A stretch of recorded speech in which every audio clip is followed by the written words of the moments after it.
اللہ تعالیٰ کا لاکھ لاکھ شکر ہے جس کے فضل و کرم سے میں ہم سب جمعہ المبارک کی پاکیزہ گھڑیوں میں حاضر ہیں۔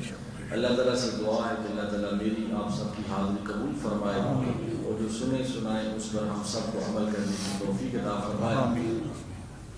یہ بابرکت مہینہ صفر المظفر جسے شہر الاولیاء بھی کہا جاتا ہے اور اس میں جو ہے وہ مختلف اولیاء کرام کے آراس مبارک بھی ہیں اور بزرگان دین کا یہ طریقہ ہوتا تھا کہ اس مہینے میں بہت زیادہ اللہ کا ذکر کرتے، عبادت کرتے، استغفار کرتے اور مختلف مقامات پر مختلف مزارات پر حاضری دیتے اور اپنے قلوب و اذہان کو منور فرماتے اور آج تک یہ سلسلہ چل رہا ہے۔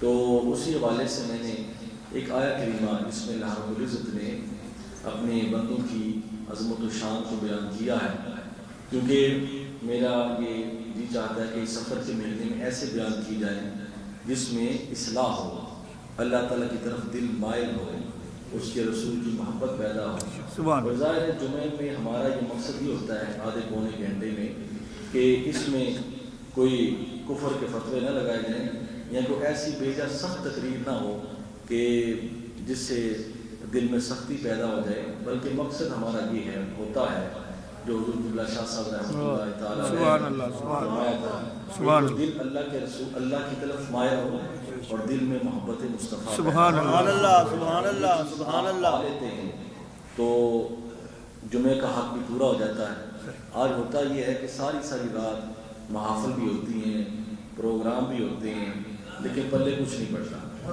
اس کی وجہ یہ ہوتی ہے کہ نہ سنانے والے سنانے آئے ہوتے ہیں، نہ سننے والے سننے بیٹھے ہوتے ہیں۔ تو آدھی پونے گھنٹے کی جو نشست ہے اگر اس میں کوئی ایک کام کی بات کر جائے، حضرت علی رضی اللہ تعالیٰ عنہ غزوہ خیبر کے موقع پر آپ نے فرمایا کہ جب مجھے اللہ کے نبی نے بھیجا مرحب کے مقابلے کے لیے تو آپ نے فرمایا کہ مرتضیٰ اگر پہلے سب سے پہلے لڑنے سے پہلے ان کو میرے دین کی دعوت دینا، سبحان اللہ تلوار بعد میں نکالنا، لیکن ان کو پہلے دین کی دعوت دینا، یہ 100 سرخ اونٹ ملنے سے بہتر ہے۔ اگر تو وہ کلمہ پڑھ لیتے ہیں، اگر وہ بات کو مان جاتے ہیں تو پھر تلوار نہیں اٹھانا، اگر وہ نہیں مانتے تو پھر اگر وہ تلوار نکالتے ہیں تو پھر فیصلہ تلوار سے کرتے ہیں۔ تو اگر مسئلہ جو ہے وہ گڑ کھانے سے حل ہو جائے تو زہر کھانے سے کیا ضرورت ہے؟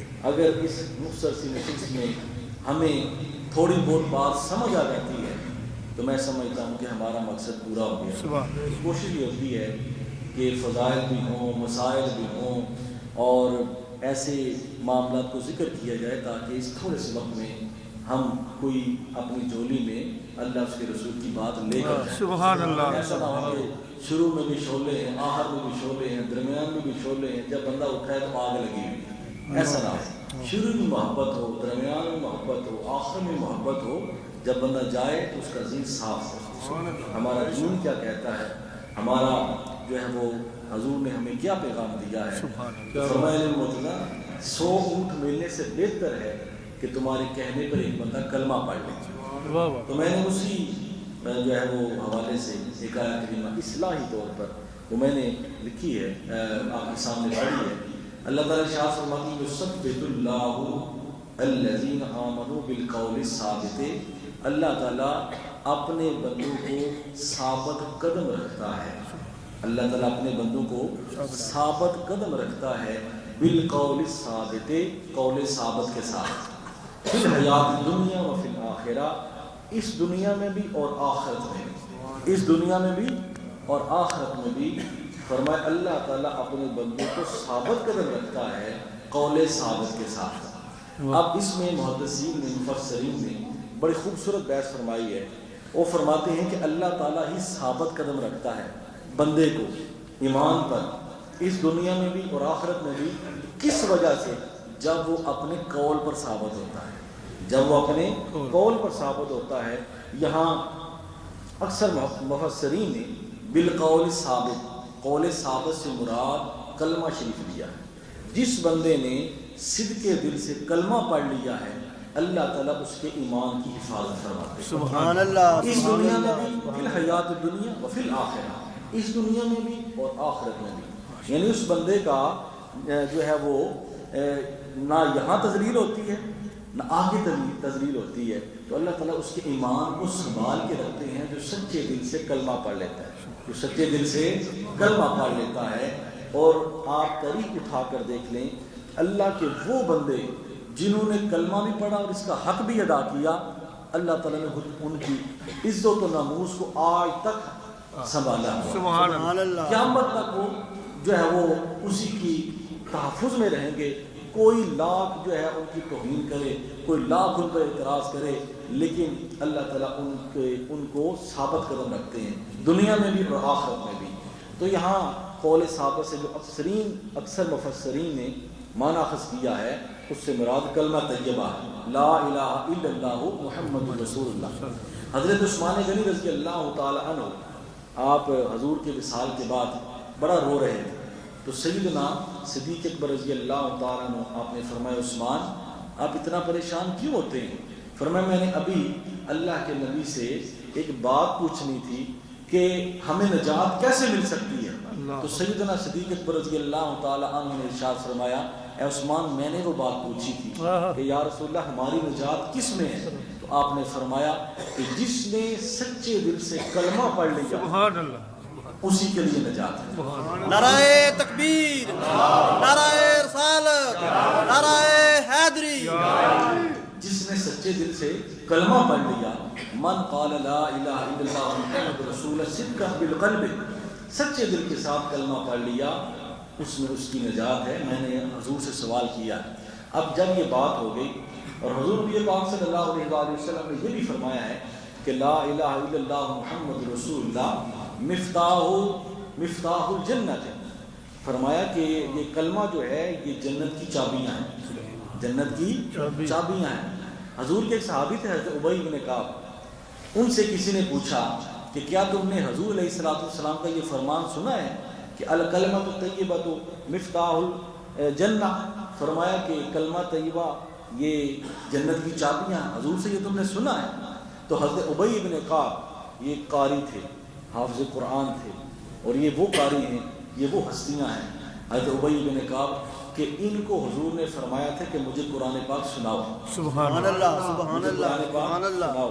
تو یہ رونے لگے، یا رسول اللہ میں اور آپ کو قرآن پاک سناؤں جن پر قرآن اترتا ہے؟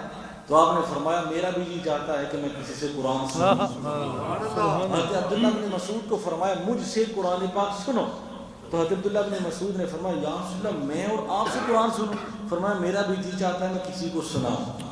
تو قرآن سننا اور سنانا دونوں سنت رسول ہے۔ تو حضرت ابی بن کعب رضی اللہ تعالی عنہ، آپ نے کسی صحابی دوست نے آپ سے پوچھا کہ کلمہ طیبہ یہ جنت کی چابی ہے؟ آپ نے فرمایا کلمہ طیبہ سرکار کا جو جملہ ہوتا ہے اس میں بڑی فصاحت و بلاغت ہوتی ہے، اس میں بہت اس کی تشریح ہوتی ہے، اس لیے آپ نے چابی فرمائی۔ آپ نے فرمایا کہ سرکار نے فرمایا چابی ہے، اور چابی کے دانت بھی ہوتے ہیں، چابی کے دانت بھی ہوتے ہیں، بغیر دانت کے چابی تالے کو نہیں کھول سکتی۔ فرمایا چابی ہے کلمہ شریف، جو اس کے دانت ہیں وہ نماز ہے، روزہ ہے، حج ہے، زکوٰۃ سبحان ہے، اللہ سبحان اللہ جو بھی اللہ کے نبی نے سبحان حکم دیا اللہ۔ ہے یہ اس کے دانت ہیں، جب تک وہ دانت نہیں لگیں گے اس وقت تک تالے چابی جو ہے وہ تالے کو کھول نہیں سکتی۔ تو فرمایا کہ اس دانتوں کو بھی ذہن میں رکھنا ہے۔ تو فرمایا کہ قول ثابت سے مراد یہ ہوتا ہے کہ جو سچے دل کے ساتھ کلمہ طیبہ پڑھ لیتا ہے تو اللہ تعالیٰ اس دنیا میں آخرت میں اس کو ڈگمگانے نہیں دیتے، اور اس کا ایمان خراب نہیں ہوتا، اس کو کوئی بھی مصیبت آ جائے وہ اپنے مال کے حقیقی کو نہیں بھولتا۔ اور جن نے ویسے ہی ٹرہایا، ویسے ہی کلمہ پڑھ لیا، جیسے حضور کے زمانے میں منافقین تھے، انہوں نے ویسے ہی پڑھا تھا لیکن دل سے نہیں پڑھا تھا، صدقاً بالقلب، قول ثابت نہیں تھا، اس لیے اللہ تعالیٰ نے ان کے ایمان کی حفاظت بھی نہیں کی۔ جنہوں نے سچے دل سے پڑھا تھا اللہ تعالیٰ نے ان کے ایمان کی حفاظت بھی کی اور دنیا میں رہتے ان کو جنت کی بشارت بھی دے دی۔ جنگ بدر کے موقع پر حضور نبی پاک صلی اللہ علیہ وآلہ وسلم جب بشارت آئی کہ اے میرے محبوب یہ جو 313 صحابہ کرام نے بدری صحابہ، میں سب کو جنت کا سرٹیفکیٹ جاری کروں گا، میں سب سے راضی ہوں۔ تو ایک حضور کے صحابی سے کہ یا رسول اللہ جب رب راضی ہو جائے تو پھر نماز کی ضرورت تو نہیں رہتی، حج کی ضرورت نہیں ہوتی، روزے کی ضرورت نہیں، جب راضی ہو گیا ہم نماز اسی لیے پڑھتے ہیں کہ ہمارا مالک ہم سے خوش ہو جائے، ہمارا رب ہم سے خوش ہو جائے. تو فرمایا جب وہ راضی ہو گیا تو پھر اعمال کی ضرورت تو نہ رہی. فرمایا جیسے تمہاری مرضی اللہ پاک نے تمہیں یہ اعزاز دیا ہے کہ تم تنے تنہا چھڑیاں لے کر ڈنڈے لے کر کفار کے سامنے آگے ہو اللہ کی رضا کے لیے، تو جو اللہ کی رضا کے لیے نکلتا ہے اللہ بھی اس سے راضی ہو جاتا ہے. تو اب کیا ہوا، جب صبح کا وقت ہوا حضرت بلال نے اذان پڑھی تو وہ دروازے سے نہیں دیوار کو پھلان کر مسجد میں پہنچے. دیکھا کہ حضور مدنی تاجدار مسجد نبوی میں تشریف فرما ہے. مسکرائے، آپ نے فرمایا تم نے تو کل نماز کی چھٹی لے لی تھی کہ نماز جو ہے وہ اس کی بھی ہمیں چھٹی ہے، تو تم نے تو چھٹی لے لی تھی. تو انہوں نے فرمایا یا رسول اللہ صلی اللہ علیہ وآلہ وسلم، رب ہم پر اتنا کرم فرمائے کہ ہمیں اس دنیا میں ہی جنت کی بشارت مل گئی. سبحان اللہ، کیا سبحان اللہ، اس کے سبحان بندے ہو کہ اس کی بارگاہ میں سجدہ نہ کریں، سبحان اللہ، اس کی نعمتوں کا شکر گزار نہ بنیں؟ سبحان اللہ، فرمایا جی وہ چاہتا ہے جتنا رب نے کرم فرمایا ہم اس کی بارگاہ میں سجدے سے اٹھے ہی نہ. سبحان اللہ. فرمایا ایمان والے ہوتے ہیں جو سچے دل سے کلمہ پڑھتے ہیں، اللہ تعالیٰ ان کے ایمان کی حفاظت کرتے ہیں. سبحان اللہ. ایمان کی محافظت بہت بڑی چیز ہے.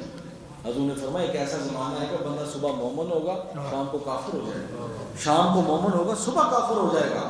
یہ منافقت کی جو ہے وہ شدید ترین سرکار نے مثال اللہ تعالیٰ ہمیں ایسی چیز سے محفوظ فرمایا. ہم کمزور لوگ ہیں، ناتواں لوگ ہیں، ذرا ذرا سی مصیبت پر، ذرا ذرا جو ہے وہ بات پر ہم گھبرا جاتے ہیں، پیچھے ہٹ جاتے ہیں.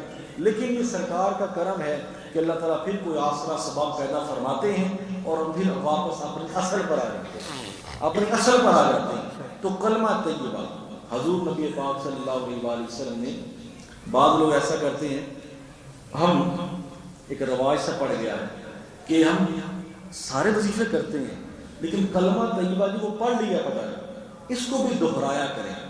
علماء فرماتے ہیں، صوفیاء فرماتے ہیں، روزانہ نماز فجر کے بعد صوفیاء کا یہ قول ہے کہ روزانہ کم سے کم 3 بار دہرایا کریں. تجدید ایمان ہو جاتی ہے، لا الہ الا اللہ محمد رسول اللہ. ایک تو صوفیاء طریقہ ہے نا کہ وہ ورد کرواتے ہیں، اور حضرت علی رضی اللہ تعالیٰ کو اسپیشلی حضور نبی پاک صلی اللہ علیہ وآلہ وسلم نے کلمہ طیبہ کا ورد سکھایا کہ 7 مرتبہ 6 مرتبہ کلمہ شریف اور 7 مرتبہ پورا محمد رسول اللہ تک پڑھنا ہے. تو تجدید کیا کہ روزانہ کلمہ شریف پڑھا کریں، لا الہ الا اللہ محمد رسول اللہ. حتی ہم جو نماز کے بعد کلمہ شریف پڑھتے ہیں یہ اسی تجدید میں آ جاتا ہے.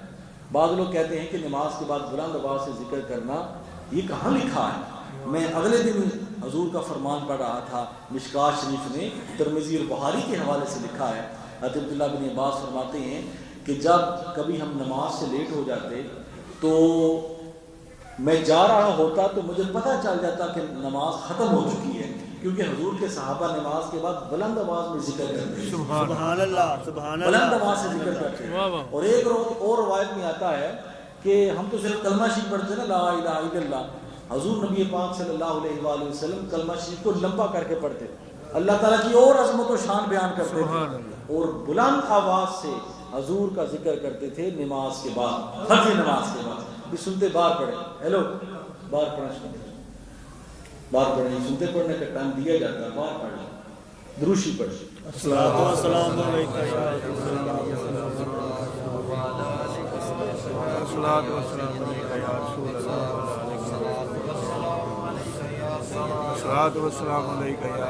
فرمایا کہ بلند آواز سے حضور نبی پاک صلی اللہ علیہ وآلہ وسلم آپ اللہ کا ذکر فرماتے ہیں. تو اللہ تعالیٰ فرماتے ہیں کہ جس کا سچے دل سے میری وحدانیت اور توحید پر ایمان ہے میں اس کے ایمان کی حفاظت کروں. سبحان اللہ. تو کلمہ طیبہ حضور نے فرمایا کہ کلمہ کو اللہ پاک نے اتنی برکت عطا فرمائی ہے کہ اگر اس کو ایک پلڑے میں رکھا جائے اور دوسرے پلڑے میں دنیا و ما فیہا کی نعمتیں رکھی جائیں، زمین و سمان میں جتنی بھی نعمتیں وہ ساری دوسرے پلڑے میں رکھی جائیں تو کلمہ طیبہ کا وزن زیادہ ہو جاتا ہے. سبحان اللہ، سبحان اللہ، سبحان اللہ. بغیر کرنے کے کوئی عمل قبول نہیں ہوتا. حضور کی بارگاہ میں ایک مسئلہ پیش ہوا کہ حاتم طائی بڑا نیک تھا، بڑا صالح تھا، بڑا جو ہے وہ سخی تھا. تو یا رسول اللہ اس کے بارے بندہ مومن والی صفات پائی جاتی تھی اس میں، تو اس کے بارے میں کیا آپ نے فرمایا وہ جہنم میں جائے گا. فرمایا اس کی نیکیوں کا بدلہ رب نے اسے دے دیا.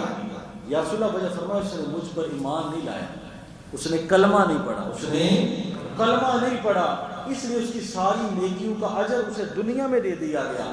اور اس کا جو بیٹا ہے عدی بن حاتم، وہ حضور کی بارگاہ میں حاضر ہوئے اور حضور علیہ الصلوۃ والسلام کا کلمہ بھی پڑھا، صحابیت کا شرف بھی حاصل کیا اور جنتی بھی قرار پایا۔ سبحان اللہ، سبحان کلمے اللہ، میں اتنی پاور ہے ان دو جملوں میں، لا الہ الا اللہ محمد رسول اللہ۔ فرمایا چونکہ انہوں نے کلمہ نہیں پڑھا، اس وجہ سے بندہ مومن کی صفات رکھتے ہوئے بھی کہ وہ سخی تھا۔ تو حضرت علی نے تو یہ بھی فرما دیا، جب آپ کے پاس ایک بندہ آیا اور کہنے لگا حضور حاتم تک بڑا صحیح تھا، اس کے 7 دروازے تھے، ایک دروازے پر بکاری مانگنے کے لیے آتا تو دیتا، وہی فقیر دوسرے دروازے پر آتا تو اسے بھی دے دیتا، تیسرے دروازے پر آتا وہی فقیر تو پھر دے دیتا، 7 دروازے تھے اس محل کے۔ تو حضرت علی رضی اللہ تعالیٰ عنہ آپ نے فرمایا وہ کیسا صحیح ہے کہ ایک فقیر کو 7 بار مانگنا پڑتا ہے، ایک فقیر کو 7 بار مانگنا پڑتا ہے، وہ کیسا صحیح ہے؟ صحیح تو میرا رسول ہے، سبحان اللہ، سبحان صحیح تو میرا آقا و مولا ہے کہ جس کو ایک بار دے دیا اس کو دوبارہ مانگنے کی ضرورت نہیں ہے۔ اللہ۔ نعرہ تکبیر، نعرہ رسالت، نعرہ حیدری۔ بلکہ یہ حضور کی حدیث پاک بھی ہے، حضور نے فرمایا من اجود، سب سے بڑا صحیح کون ہے؟ حضور کے صحابہ نے فرمایا اللہ و رسولہ عالم، اللہ اس کا رسول بہتر جانتے ہیں۔ فرمایا اللہ اجود، اللہ سب سے بڑا سخی ہے۔ فرمایا اللہ کے بعد سب سے بڑا سخی میں ہوں، سبحان اللہ، اللہ کے بعد سب سے بڑا سخی میں ہوں مخلوق میں، کیونکہ وہ تو وحدہ لا شریک ہے، وہ تو مالک ہے، خالق ہے۔ فرمایا مخلوق میں کوئی یہ نہ سمجھے کہ میں بڑا سخی ہوں، فرمایا مخلوق میں سب سے بڑا سخی رب نے مجھے بنایا، سبحان اور اللہ، میرے بعد وہ عالم دین ہے جو علم پڑھتا بھی ہے لوگوں کو پڑھاتا بھی ہے، اور میرے بعد وہ سخی کہ جس نے پڑھا بھی لوگوں کو پڑھایا بھی، من تعلم القرآن وعلمہ، جو قرآن پڑھتا بھی ہے لوگوں کو پڑھاتا ہے، میرے بعد سب سے بڑا سخی وہ ہے جو میری میراث کو تقسیم کرتا ہے، جو میرے فیضان کو تقسیم کرتا ہے۔ تو فرمایا کہ کلمہ طیبہ جو ہے اس کا پردہ بھاری ہو جائے گا، دنیا کی ساری نعمتیں وہ ہلکی پڑ جائیں گی، کلمہ طیبہ کا وزن زیادہ ہوگا۔ حضور علیہ السلام نے اسی کو فرمایا من قال لا الہ الا اللہ محمد رسول اللہ دخل الجنہ، سبحان اللہ، کہ جس نے کلمہ شریف پڑھ لیا بالآخر وہ جنت میں جائے گا، بالآخر وہ جنت میں جائے گا۔ یہ جو بالآخر ہے نا، یہ ہم علماء کی توجیہ ہے، ورنہ حضور نے یہ فرمایا ہے کہ من قال لا الہ الا اللہ محمد رسول اللہ، جس نے سچے دل سے کلمہ پڑھ لیا۔ اب سچے دل سے کلمہ پڑھا بھی ہو تو بندہ نماز نہ پڑھے سمجھو کہ اس نے سچے دل سے کلمہ نہیں پڑھا، جو جمعہ نہ پڑھے اس نے کلمہ کیا پڑھا ہے؟ زبان کہہ بھی دیا لا الہ تو کیا حاصل، دل و نگاہ مسلمان نہیں تو کچھ بھی نہیں، تو یہ تو زبان نے کرنا پڑا ہے، اس کی تصدیق بھی تو فرمائے۔ حضرت امام حسین رضی اللہ تعالیٰ عنہ صرف نام کے نواسے تو نہیں تھے، صرف نام کے جنتی سردار تو نہیں تھے، میدان کربلا میں ثابت کر دیا کہ میں ہی جنتی سردار ہوں۔ سبحان اللہ، سبحان کوئی اللہ، مثال تو ایسی لاؤ، کوئی تمثیل تو ایسی لاؤ، کوئی تشبیہ تو ایسی لاؤ، کوئی جو ہے وہ انسان تو ایسا لاؤ کہ جس نے اپنا سارا کچھ جو ہے اس کلمے کی خاطر قربان کر دیا۔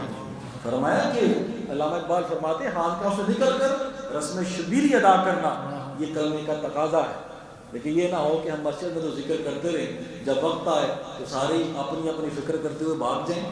یہ کلمے کا حق ادا نہیں کیا، کلمے کا حق ادا کیا تو اصحاب رسول نے کیا، کلمے کا حق ادا کیا تو آل رسول نے کیا، وہ ہمارے اللہ تعالیٰ ان کے ایمان کو بچاتا ہے، ان کے ایمان کی حفاظت کرتا ہے۔ جاتے جاتے جو سچے دل سے کلمہ پڑھتا ہے، جاتے جاتے بھی اس کی زبان پر ہوتا ہے لا الہ الا اللہ، اور اس کلمے نے بلند ہونا ہے۔ حضور نے فرمایا اس وقت تک قیامت قائم نہیں ہوگی جب تک کلمہ طیبہ زمین کے کونے کونے پر نہ پہنچ جائے۔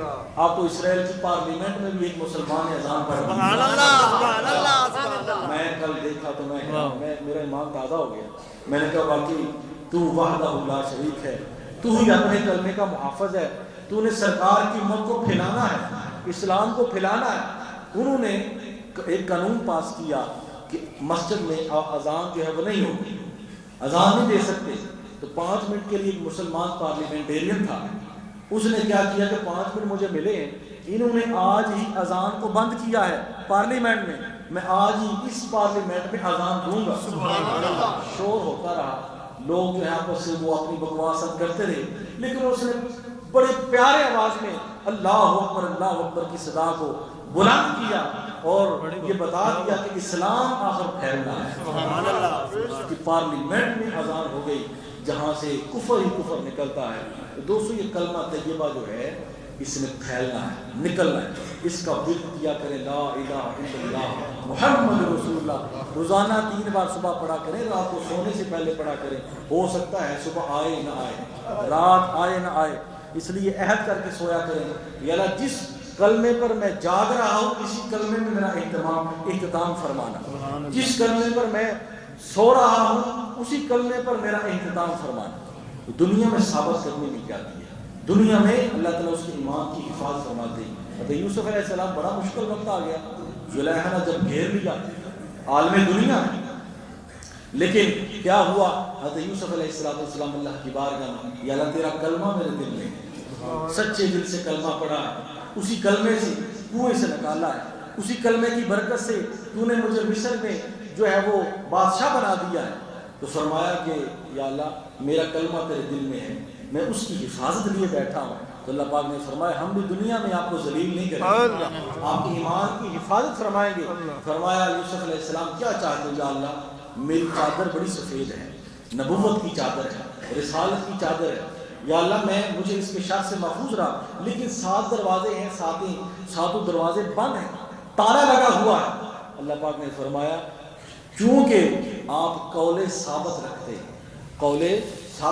ہیں, کلمہ طیبہ آپ کے دل میں ہے, ایمان کی حفاظت کرنا یہ ہماری ذمہ داری ہے. فرمایا یوسف دوڑنا آپ کا کام ہے, دروازہ کھولنا میرا. سبحان اللہ سبحان اللہ سبحان اللہ. باہر نکلے, عورت بھی پیچھے آ رہی ہے. قرآن پڑھیں, سورہ یوسف پڑھا کریں کبھی, سورہ یوسف اس کا ترجمہ پڑھیں, وہ سارا جو ہے سچا واقعہ پڑھا کریں کہ اللہ تعالیٰ اپنے بندوں کی کس طرح حفاظت فرماتے ہیں. تو فرمایا کہ جب آپ باہر نکلے نا, عورت بھی پیچھے پیچھے, تو باہر لوگ حیران رہ گئے یہ کیا ہو گیا. اب عورت جو ہے اس نے الزام لگا دیا کہ آپ جو ہے وہ میرے ساتھ برائی کا ارادہ رکھتے ہیں. تو حضرت یوسف علیہ السلام نے پھر آسمان کی طرف دیکھا, یا پروردگار عالم تو تو وحدہ لا شریک ہے اور میں یہاں تنہا ہوں, غلامی کی زندگی میں ہوں. اللہ پاک نے فرمایا, یہ نہیں فرمایا جبریل 2-3 فرشتے 2-3 بندے جو ہے وہ میرے یوسف کے ایمان کی گواہی دیں, یہ نہیں فرمایا. اللہ پاک نے فرمایا یوسف تیرے ایمان کی گواہی ایک چھوٹا سا بچہ دے. سبحان اللہ سبحان اللہ. ہو سکتا ہے بادشاہ کی گواہی نہ چلے, ہو سکتا ہے کسی تیرے غلام بھائی کی گواہی نہ چلے, ہو سکتا ہے کسی بڑے سیانے کی گواہی نہ چلے, چھوٹا سا بچہ تیرے ایمان کی گواہی دے گا. اللہ تعالیٰ اس چھوٹے سے بچے کو جو بھی پنگوڑے میں بول بھی نہیں سکتا, نبوت کی تحفظ اور رسالت کی جو ہے وہ ناموس کے تحفظ کا جب موقع آیا تو اللہ تعالیٰ نے بچے کو قوت گویائی عطا فرمایا. فرمایا یثبت اللہ الذین آمنوا بالقول الثابت, ہم اپنے بندوں کی ایمان کی حفاظت کرتے ہیں. اس بچے نے آپ کی ایمان کی گواہی دی, عورت جھوٹی ثابت ہوئی. قرآن پاک میں بھی اللہ تعالیٰ نے حضرت یوسف علیہ السلام کی اس واقعے کو ذکر فرمایا ہے. اب وہی یوسف ہے کہ زلیخا دھکے کھاتی پھر رہی ہے اور آپ اسی کے تخت پر بیٹھے ہوئے ہیں. جس تخت نے آپ کو خریدا تھا وہی تخت آج آپ کے نیچے بیٹھا ہوا ہے. تو حضرات گرامی بات یہ ہے کہ ایمان کی محافظت اسی وقت ہوتی ہے کہ جب ہم اپنے پڑھے ہوئے کی قدر کریں. اپنے پڑھے ہوئے کی, ایک بندہ یہ کہے کہ میں ڈاکٹر ہوں اور اسے ٹیکے نہ لگانا ہوتا, آپ اسے ڈاکٹر سمجھتے ہیں. ایک بندہ کہ میں ڈاکٹر ہوں, ڈرپ نہیں لگا سکتا, دوائی نہیں دے سکتا, اس کے لوازمات نظر ہی نہیں آتے. تو آپ کہتے ہیں تو کیسا کہ نام کا ڈاکٹر ہے, تجھے تو انجیکشن لگانا نہیں آتا, تو بخار کا مریض آ جائے دوائی دینی نہیں آتی, تو صرف ڈاکٹر ہے کہ تیرے پاس ایک سند ہے, اسے کوئی ڈاکٹر تسلیم نہیں کرتا. تو زبانی کلمہ پڑھتا پھر وہ کہتے ہیں نام کا مسلمان ہے, اسے تو پتہ کسی بات کا نہیں, نہ نماز کا پتہ نہ جنازے کا پتہ. ہمارے جنازے میں کئی ایسے بندے ہوتے ہیں جو اسی وقت حاضر ہوتے ہیں, مسجد سے نہیں باہر نکلتے, اسی وقت حاضر ہوتے ہیں. پتہ نہیں وہ وضو کہاں فرماتے ہیں, ان کا پتہ نہیں چلتا کہ وضو کہاں کرتے ہیں. تو ایک بندے جو ہے 30-40 ہر جنازے میں ایسے ہی ہوتے ہیں جو کولی کر کے جو ہے وہ اپنے بھائی کے جنازے میں شریک ہو جاتے ہیں. ان کو یہ نہیں پتا کہ اپنے بھائی سے جس کی آنکھیں بند ہو چکی ہیں اس کے ساتھ ہم کتنی بے وفائی کر رہے ہیں. حضور نے فرمایا جب تمہارا بھائی فوت ہو جائے تو اس کے لیے خلوص کے ساتھ معاملہ کیا کرو، خلوص کے ساتھ دعا کیا کرو. بھی اب تو وہ مر گیا ہے تو کام کا وضو کر لیا کرو، وضو کرنا واجب ہے. تو میں نے کئی دفعہ دیکھا بعض لوگ دوڑتے آتے ہیں، امام صاحب بیچارے آدھے گھنٹے کے کھڑے ہیں، وہ کہتے پڑھائیے جی، رک جا اب بندے ہوتے رہتے. کبھی ان کو امام کا انتظار کرنا پڑ جائے تو پیٹ میں مروڑ آ جاتے. یہ ہمارے معاشرے کا المیہ ہے کہ 5 منٹ امام کا انتظار کرنا پڑے تو لوگ جو ہیں وہ فوراً گھڑیاں دیکھنا شروع کر دیتے ہیں کہ پتہ نہیں ہارٹ اٹیک نہ ہو جائے. تو امام صاحب کھڑے ہوتے ہیں، 2-3 دفعہ کہتے ہیں دیکھو جی بندے آ رہے ہیں، بندے آ رہے ہیں، حالانکہ نمازی سارے پہنچ چکے ہوتے ہیں. تو دوستوں بات یہ ہے کہ یہ ہمارے معاشرے کی خرابیاں ہیں. تو جو بندہ نام کا ہو، اسے کام کرنا نہ آتا ہو، تو اس کو لوگ یہی کہیں گے تو نام کا ڈاکٹر ہے. لیکن جو اپنے فن کا شاہکار دنیا کے سامنے پیش کرے اور اپنے کام میں خوب ماہر ہو، لوگ اس کو مانتے ہیں. اس طرح وہی بندہ جو کلمہ پڑھتا ہے لیکن دیانتدار بھی ہے، نمازی بھی ہے، پرہیزگار بھی ہے، والدین کا ادب گزار بھی ہے، اپنے معاشرے میں بھی اچھے طریقے سے رہتا ہے، لوگ کہتے ہیں یار دیکھو مسلمان ہو تو یہ مسلمان. اس طرح حضور نبی پاک صلی اللہ علیہ وآلہ وسلم تشریف فرما تھے تو پاس سے حضرت عثمان غنی گزرے تو حضور علیہ الصلوۃ والسلام نے ارشاد فرمایا کسی نے جنتی دیکھنا ہے؟ صحابہ نے فرمایا یا رسول اللہ ہاں دیکھنا ہے. فرمایا وہ جنتی جا رہا ہے. سبحان اللہ سبحان اللہ سبحان اللہ. کون سی خصوصیات تھیں حضرت عثمان میں کہ سرکار نے فرمایا وہ جنتی جا رہا ہے.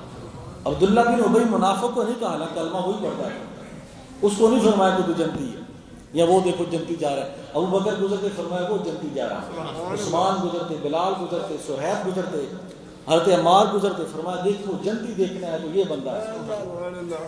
تو دوستوں کفیات تمہارے حلی ایسے ہونے چاہیے کہ بندے کو دیکھ کے پتہ چلے کہ یہ مسلمان آ رہا ہے. تو یہ دنیا میں خوشخبریاں ہیں، دنیا میں اللہ تعالیٰ اپنے بندوں کی محافظت فرماتے ہیں. اور اسی کلمے نے آگے جا کر بھی بچانا ہے، اسی کلمے نے آگے جا کر بھی بچانا ہے.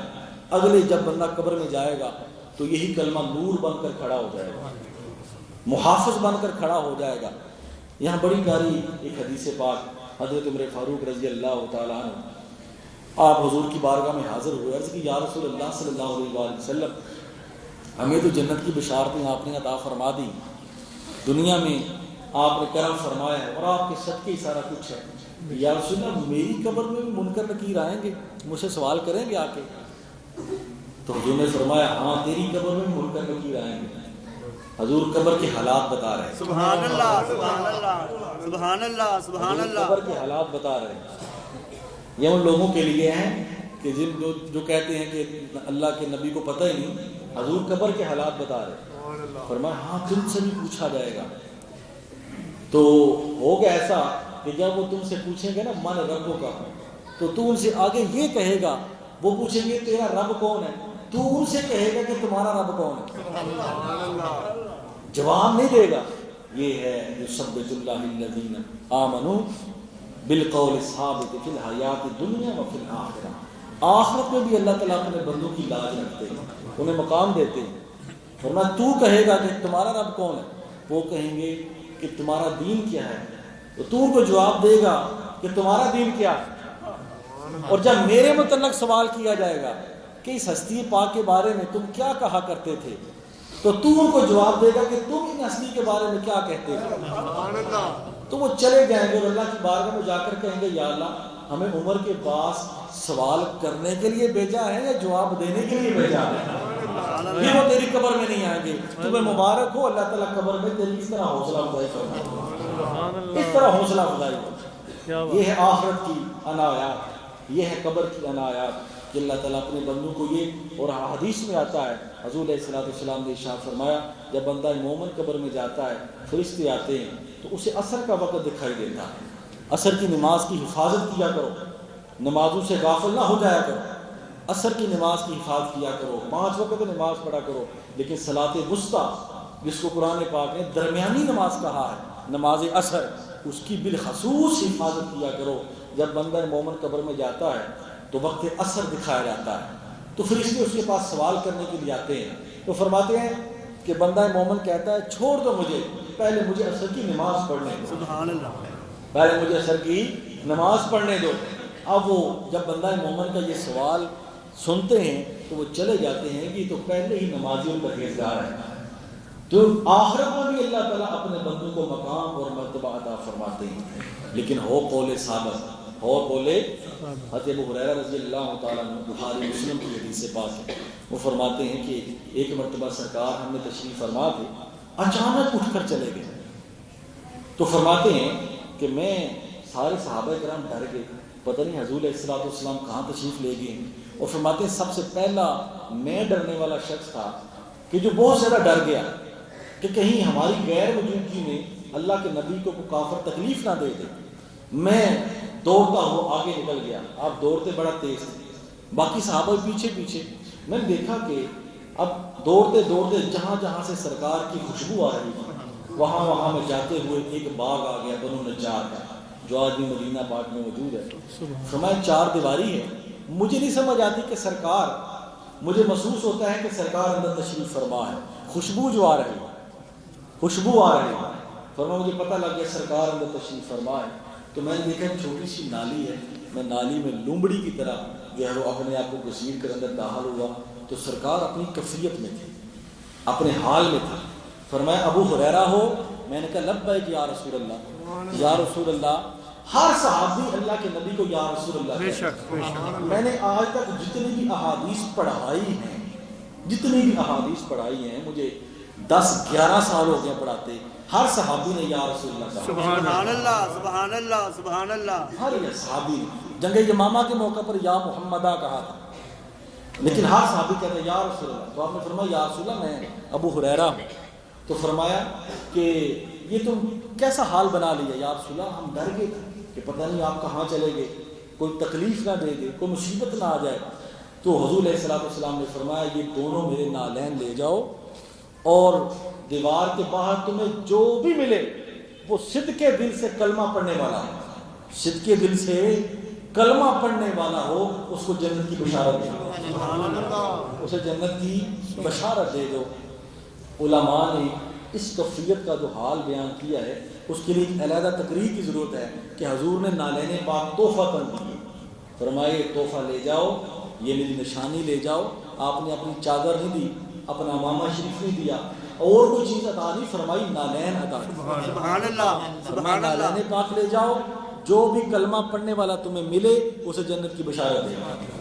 نالین کو سر پہ اٹھایا، مل جائے اگر نالین پاک رسول پھر کہیں تاجدار ہم۔ تو فرمایا جب نکلے تو پہلا واہ حضرت عمر سے پڑھ گئے۔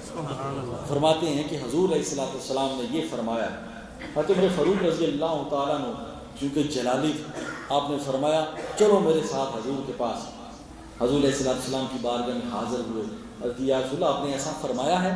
فرمایا ہاں میں نے ایسا کہا ہے۔ فرمایا یا رسول اللہ پھر لوگ عمل نہیں کریں گے، لوگوں کو عمل کرنے دیں۔ فرمایا ٹھیک ہے لوگ عمل کریں، لیکن وہ جو قول ہے سرکار کا کہ جو صدقے دل سے کلمہ پڑھتا ہے بہرحال جنت اس کے قدم چومتی ہے۔ لیکن صدقے دل سے کلمہ پڑھنا، زبانی کلمہ ہر کوئی پڑھدا، دل دا پڑھدا کوئی ہو، دل دا کلمہ عاشق پڑھ دے کی جانن یار گلوئی۔ حضرت باجد بستامی رحمۃ اللہ تعالی علیہ آپ جب قبر میں تشریف لے گئے تو خواب میں آپ کے خلیفہ کو زیارت ہوئی، حضور کیا معاملہ ہوا؟ آپ نے فرمایا میرے پاس بھی فرشتے آئے تھے، تو انہوں نے کہا من ربو کا۔ آپ نے فرمایا اگر میرے ہاں کہنے سے مسئلہ ختم ہو جاتا ہے تو پھر تو ٹھیک ہے، لیکن اگر میرے ہاں کہنے سے، میرے جواب دینے سے مسئلہ حل نہیں ہوتا تو پھر رب سے جا کر پوچھو کہ باجزید تمہارا بندہ ہے یا نہیں، باجزید تمہارا بندہ ہے یا نہیں، پھر اگلا سوال پوچھنا۔ فرمایا انہوں نے مجھ سے یہی پوچھا تو واپس چلے گئے۔ اللہ پاک نے مہر لگا دی کہ یہ میرا بندہ ہے۔ یہ بھی بشارتیں ہوں گی آخرت میں کہ کبھی بندہ کہے گا کہ میرا پروردگار وہ ہے، کبھی رب کہے گا کہ یہ میرا بندہ ہے۔ تو ایک اور روایت میں آتا ہے کہ آپ نے فرمایا کہ جب مجھ سے سوال کیا گیا تو آپ نے فرمایا کہاں سے آئے؟ انہوں نے کہا ہم عرش الہی سے آئے۔ فرمایا اتنی مسافت طے کر کے آئے ہو، تم اپنے رب کو نہیں بھولے، تو میں تو 6 فٹ نیچے آیا ہوں، میں تو اپنی قبر میں 6 فٹ نیچے آیا ہوں، میں اپنے رب کو کیسے بھول سکتا ہوں؟ کہ دوستو اللہ تعالیٰ کی ذکر کی طرف، اللہ تعالیٰ کی اطاعت و فرما برداری کی طرف آئیں، اللہ کے رسول کے جو احکامات ہیں اس کی طرف آئیں۔ کلمہ شریف کا ورد جو ہے یہ زیادہ سے زیادہ جتنا آپ کو وقت ملے اس وقت کو غنیمت جانتے ہوئے 5 منٹ 10 منٹ، پھر آپ کو جو سکون کی کیفیت ملے گی، آپ کو اپنے دل کو جو طہارت اور پاکیزگی ملے گی، اس کا شمار بھی نہیں کیا جا سکتا۔ اللہ تعالیٰ میری آپ سب کی حاضر قبول فرمائے اور اپنا بندہ بننے کی توفیق عطا فرمائے۔ وما علینا الا البلاغ، وآخر دعوانا الحمد للہ رب العالمین۔ شکریہ اللہ۔